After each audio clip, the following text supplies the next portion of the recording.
What's good, everybody? It's your man Deal. Same man, how y'all feeling out there? Wow, government shutdown is still going on. Looks like we're headed for a record-breaking shutdown. I think the record is 35 days, I believe. That was under Donald Trump the last time, between 30 and 35 days. I think we're going to break that record this time. Government is still shut down. What is it, 23 days or something like that?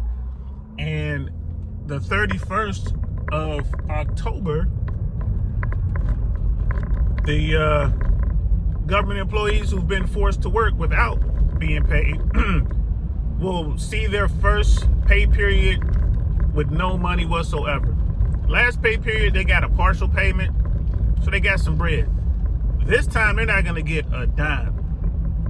And guys, you guys know I'm a retired air traffic controller. Air traffic controllers have been short for the entirety of my career. And what I mean by that is we didn't have enough controllers. I started in 1998. From 1998 until 2020 when I retired, that whole time I was an air traffic controller, we didn't have enough air traffic controllers in the system. There was a controller shortage. So this thing began when the system was already short controllers. Now, most people know this by now, right? Secretary Duffy, Sean Duffy, that's the guy in charge of the Department of Transportation. He was on Fox. I'm gonna do this again at home at some point so you guys can watch. We can watch the Fox News, the comments that Secretary Duffy made on Fox. And I will link it below so you guys can check it out in the meantime. But I'm listening to Duffy. I don't really know the guy, never really, I don't know his history, but I'm listening to him. I'm kind of watching what he does and how he handles this shutdown. And I gotta tell you, bro, he doesn't seem like a dummy. He does not strike me as a dumb man. In fact, listening to him, I kind of believe that he's been doing this research and he's probably learned so much about air traffic, since this shutdown happened. And he kind of sounds like he knows what's at stake here. He's not really talking about it. He's sticking to the party line. It's the Democrats' fault and all that stuff. That's the line he's sticking to. But I believe that Sean Duffy is telling the MAGA folks and Donald Trump, if he even gets the opportunity to talk to him, that, hey, man, this is only going to last so long. Like, hey, man, we don't have enough air traffic controllers. These guys are, working tons and tons of overtime. And these men and women who are working 10-hour days, 6-day weeks, that's the maximum time allowed under law for them to work. That is maxing out an air traffic controller's work schedule. 10 hours a day, 6 days a week, that's the most you can work in air traffic controller. And a lot of controllers, especially in the big facilities, that's what they're doing. They're burning them out. And now you're asking them to come burn themselves out and not get paid, which opens up a whole bunch of other issues. I've said this before and I'm gonna say it again, bro. Most air traffic controllers are like the vast majority of Americans. Yeah, they make a lot of money, but they don't have the cash on hand to handle unexpected expenses. Like, yeah, they can handle an unexpected expense of $500 because they do make so much money in overtime and stuff like that. But they cannot sustain not being paid. They can't go a pay period without getting their money, bro, because they have a lifestyle to support and maintain. So, having said all that, right, I want to make a prediction. I believe that the government shutdown will end the first week of November. Within the first 7 days of November, the government shutdown will end because the air traffic controllers will stop coming to work. Right? It doesn't take many air traffic controllers to drastically affect the national airspace system in a negative way. In fact, you look at a facility like Miami Tower or Atlanta or LAX.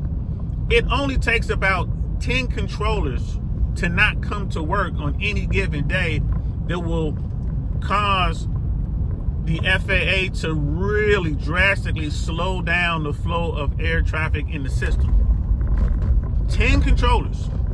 10 controllers. There are 3 shifts every day. You got your morning shift, you got your afternoon shift, and you got your midnight shift. There are 3 shifts. And if 10 controllers don't show up for any given shift, you're not going to be able to work.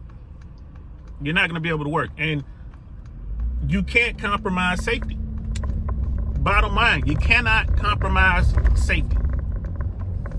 And the only way to ensure safety is to slow everything down.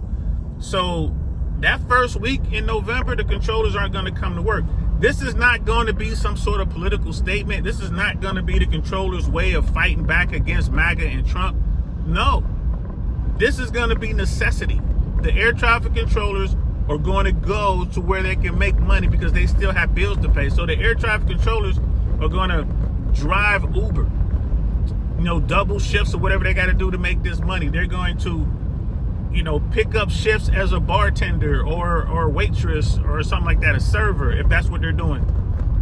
However they're making their money, they're going to go there to make as much money as they can to max out. And a lot of people are like, well, they can just use their credit cards or they can just go get an interest-free loan because some of these institutions are offering that for air traffic controllers.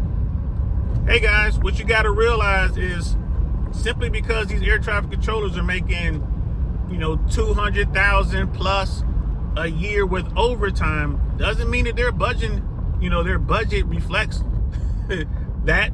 And what I'm trying to say is it doesn't mean that they're going to be out here and be responsible with that money. If they're making all that bread, they're going to go out and do stuff like, have a pool built in the backyard or take a really nice vacation because they work hard and they deserve their time off and they deserve to unplug. They're going to buy themselves, maybe finance a new car. It's all sorts of stuff that they're going to do with that money.